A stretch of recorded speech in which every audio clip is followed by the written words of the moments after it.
The morning light catches the frantic scrolling of a thumb, searching for a version of existence that does not yet feel like a failure. This relentless optimization is not a quest for excellence, but a sophisticated regulatory defense against the perceived shame of simply being human.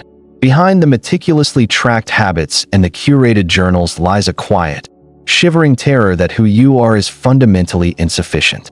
The modern individual moves through the world as a project under construction, constantly auditing their own gestures for signs of unoptimized weakness or inefficiency. In the quiet corners of a coffee shop, a hand hovers over a notepad, calculating the exact caloric density of a momentary, fleeting pleasure. The eyes dart toward the clock, measuring the productivity of a conversation, as if every word must serve a higher purpose of personal advancement. There is a specific tension in the shoulders, a rigid architecture of a body that refuses to rest, even when the sun has long since vanished. You watch the others in the elevator, wondering if their internal monitors are as loud as yours, or if they have already achieved a silence. A woman adjusts her posture in a boardroom, not for comfort, but because she read that power is a series of specific, calculated physical angles.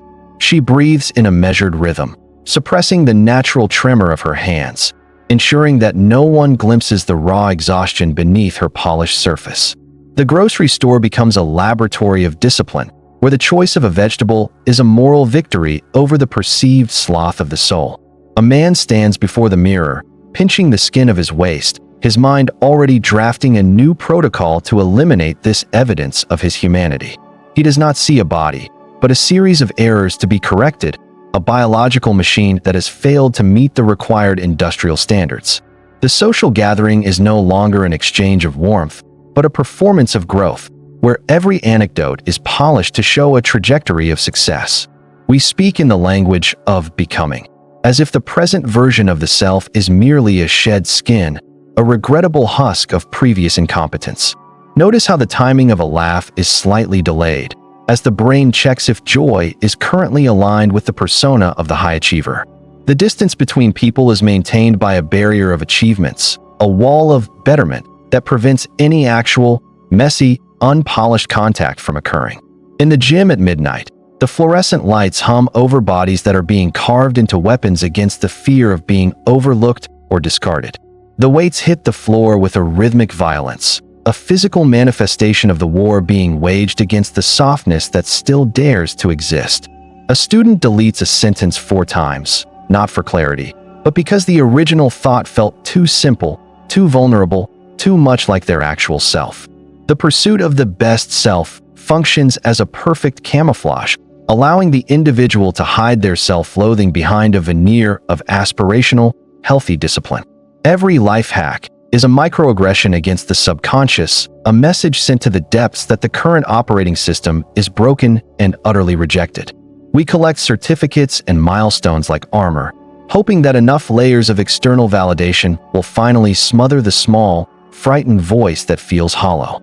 The transition from work to home is not a release, but a shift in theaters, where the optimized parent replaces the optimized executive without any pause. Dinner is prepared with a precision that mimics a ritual, but the devotion is not to the food, it is to the image of health. The child watches the parent's eyes, seeing not affection, but a scanning gaze that looks for potential areas of improvement in the child's developing form. Nothing is allowed to just be. Everything must be leveraged or maximized, turning the experience of living into a grueling, never-ending corporate quarterly review. The exhaustion is treated with more optimization, a sleep stack of supplements and sensors designed to force the body into a state of artificial, perfect recovery. We are terrified of the gaps, the moments where nothing is being improved, because in those silences, the truth of our self-rejection begins to scream. This internal auditor never sleeps, standing over every impulse with a clipboard, ready to penalize any movement that suggests a content, unrefined existence. The tragedy of the mask is that it is so convincing, even the wearer begins to believe that the friction they feel is merely growth pain. This frantic dance of self-correction was learned long ago, when safety was a prize awarded only to those who could successfully hide their natural flaws. If you're still watching, you probably notice things most people miss. You question behavior, You look beneath the surface. If that sounds like you, subscribe. This channel was made for minds like yours.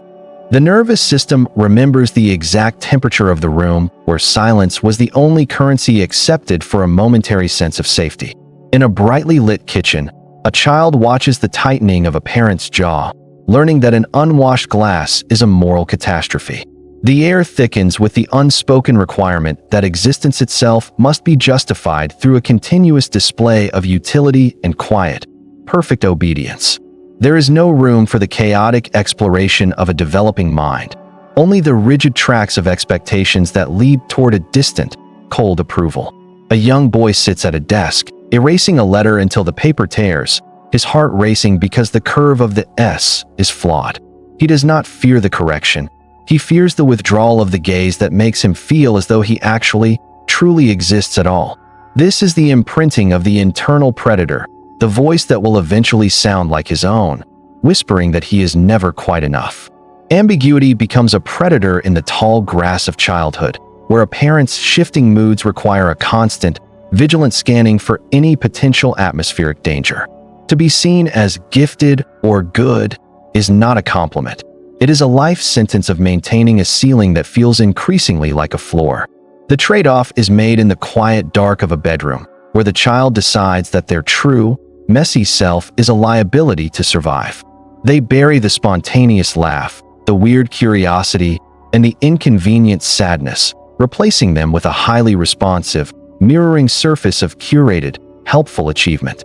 In the school hallway, a girl avoids the gaze of her peers, calculating the exact social cost of appearing too eager or too visibly different. She mimics the cadence of the popular girls, not because she likes them, but because being a chameleon is the only way to stay invisible. The authentic pulse is stifled by a layer of should, a heavy blanket that dampens the electricity of a soul that just wants to be. We learn that love is conditional, a commodity traded for high marks, clean rooms, and the suppression of any negative or difficult emotional states. The body becomes a vessel for the ego's survival, a tool to be sharpened rather than a home to be inhabited with kindness or soft grace. A teenager stares at a trophy, feeling nothing but the terrifying weight of the next one they must now inevitably win to stay safe. The trophy is not a reward. It is a temporary stay of execution from the feeling of being an utter and complete social disappointment. Every improvement in these early years is a brick in a wall, built to keep the perceived badness of the inner self from leaking out. The brain optimizes for predictability, because a predictable child is a safe child, even if that predictability requires a total, internal, psychic death. We carry this blueprint into adulthood, unaware that our drive for excellence is actually a desperate attempt to fix a childhood that felt broken. The growth mindset becomes a sophisticated mask for the original trauma, a way to rebrand self-rejection as a noble, aspirational, and highly productive virtue. In a quiet office, a man works until his eyes burn, convinced that his worth is directly proportional to the spreadsheet he is currently perfecting. He is still that small boy in the kitchen, trying to wash the glass well enough that the jaw of the world will finally relax. But the world has no jaw to relax, and the predator is now inside the house, wearing his own face and speaking with his own voice. The nervous system remains in a state of high alert, unable to distinguish between a missed deadline and a total abandonment by the tribe. We are prisoners of a defense mechanism that was designed to protect a child who no longer exists, yet we keep building the cage. This self we are trying to improve is a ghost, a memory of a person we were forced to kill to stay alive in our homes. We keep adding features to a house built on a foundation of quicksand, wondering why the cracks keep appearing despite our very best, frantic efforts. This childhood learning is now a subconscious prison, where the bars are made of gold leaf and labeled with the inspiring words of potential. The boardroom table is a landscape of unspoken terror, where every participant is performing a version of themselves that feels entirely unshakable. A man leans back, his smile precisely wide enough to signal confidence, yet his eyes remain fixed on the subtle shifts of his superior. He has optimized his vocabulary to include only words of growth and synergy, effectively scrubbing any trace of doubt or human hesitation from his speech. The friction begins in the hallway, where a colleague offers a genuine compliment that is immediately deflected with a self-deprecating, competitive remark. We cannot receive warmth because we view ourselves as a project that is still too unfinished to deserve any true, unearned kindness. In a modern kitchen, two partners sit across from each other, both scrolling through wellness apps to track their separate, lonely paths to perfection. The silence between them is not peaceful. It is the cold, sterile air of a laboratory where two subjects are constantly measuring their compatibility. A woman calculates the emotional labor of her marriage, turning a sacred bond into a series of transactions to be optimized and improved. She suggests a relationship retreat, not to find her husband, but to find a more efficient version of the partnership they currently endure. The intimacy is a performance, a set of best practices gleaned from a podcast, rather than a messy, raw collision of two actual, broken people. Others feel the chill of this perfectionism before the individual does, sensing a wall of betterment that makes any real connection feel utterly impossible. You are a polished stone, beautiful to look at but impossible to hold, because there are no rough edges left for anyone to grip. In the open plan office, a junior employee watches his manager, noticing how the open door policy feels like a trap for the unprepared. The manager's radical candor is just a high-tech whip, a way to dress up the old, familiar cruelty of a childhood spent in scrutiny. The identity-shattering realization is this: you are not working on yourself. You are actually just running away from the person you truly are. This realization arrives in the middle of a grocery store aisle, staring at a box of cereal that doesn't fit the current diet.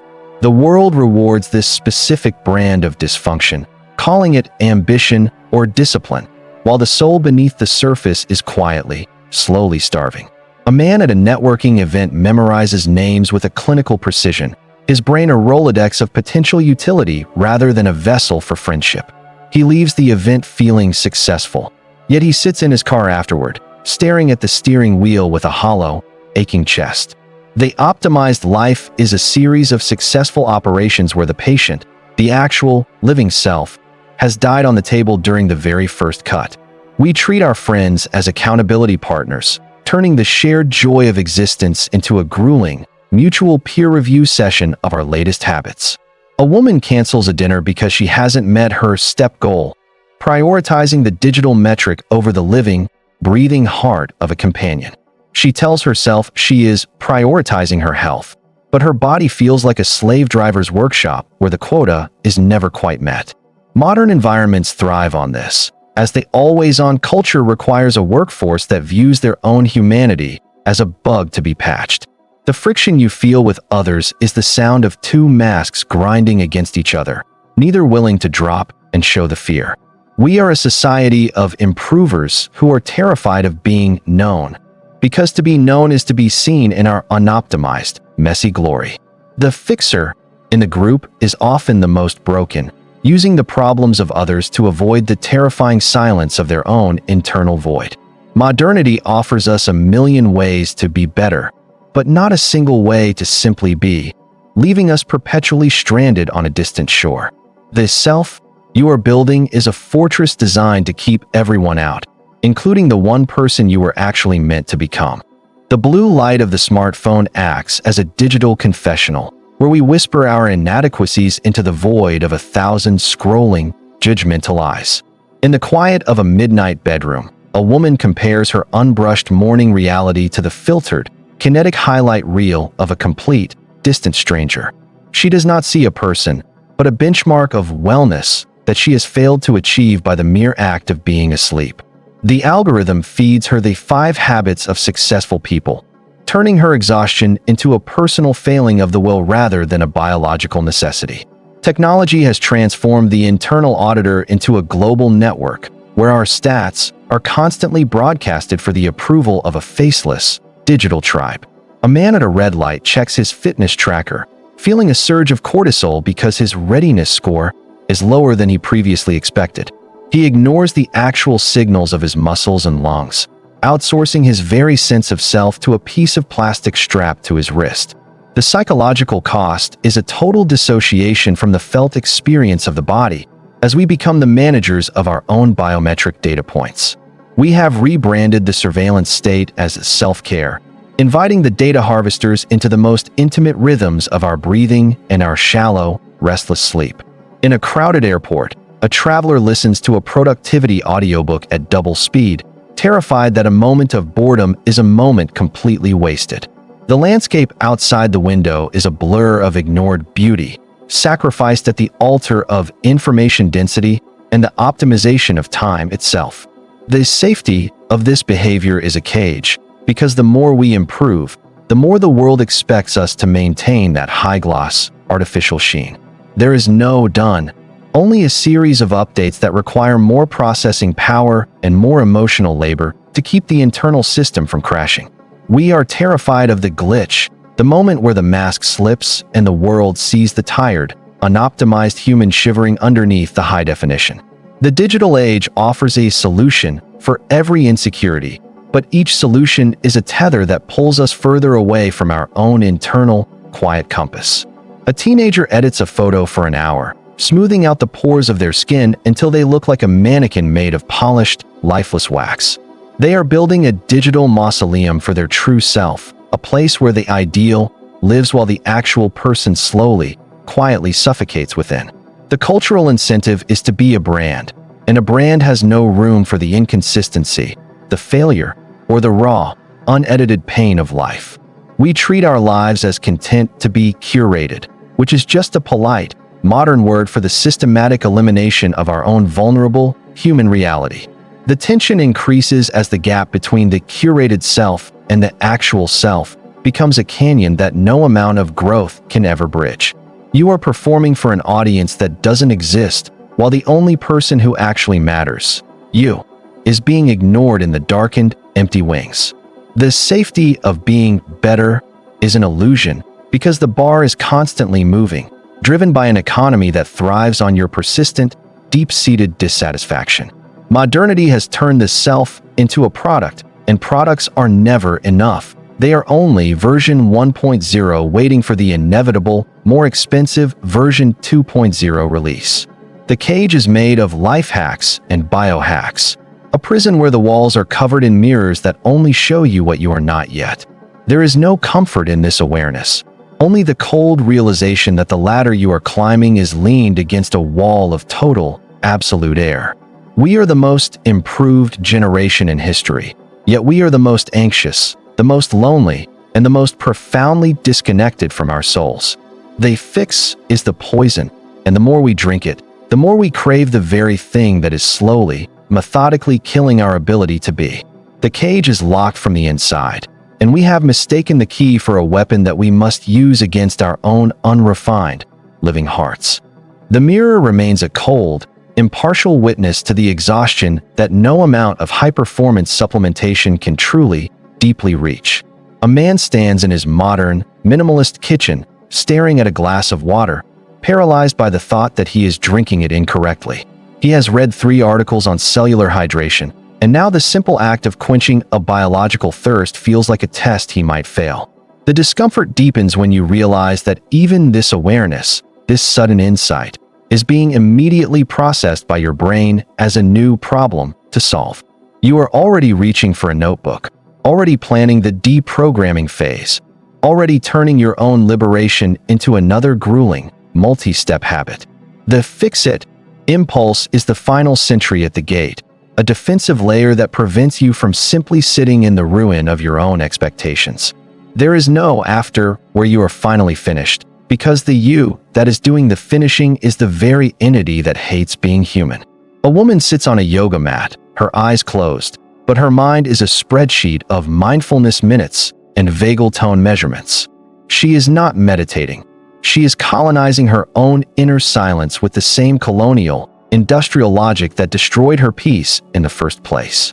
The silence is not a sanctuary. It is a vacuum that she feels a desperate, clawing need to fill with insights or breakthroughs.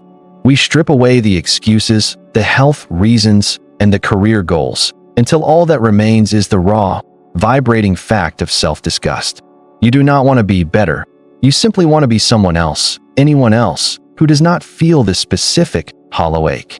The potential You keep chasing is a ghost that haunts the hallways of your actual, living, neglected life, making the present feel like a draft. In a quiet park, a father watches his daughter spin until she falls, and for a second, he feels a spike of genuine, uncurated envy. She is not improving her vestibular system. She is simply experiencing the dizziness of being alive, a sensation he has long since traded for stature. He tries to join her, but his internal monitor calculates the social cost and the physical inefficiency of such a random, unproductive expenditure of time. He stays on the bench, a prisoner of his own maturity, watching his own capacity for joy become a distant, fading, and entirely unoptimized memory. The unresolved insight is that the you who is listening to this is the same you who will try to use this to be better. The loop is perfect, a closed circuit of self-correction that feeds on its own tail, leaving you perpetually exhausted and fundamentally unchanged. There is no how-to for stopping, because stopping becomes just another item on the checklist of things you are currently failing to do well. The best self is a predatory deity that demands the sacrifice of the actual self every single morning, and you have been a faithful priest. You are left with the haunting realization that your life is not a project to be completed, but a tragedy that is currently being mismanaged. The cage has no door because the cage is the builder, and the builder is currently seeking a way to optimize the feeling of being trapped. The screen fades to black, but the auditor in your head is already beginning to draft a summary of the key takeaways for tomorrow. You are still here, unpolished and terrified, and that is the only thing that the perfect version of you will never be allowed to understand.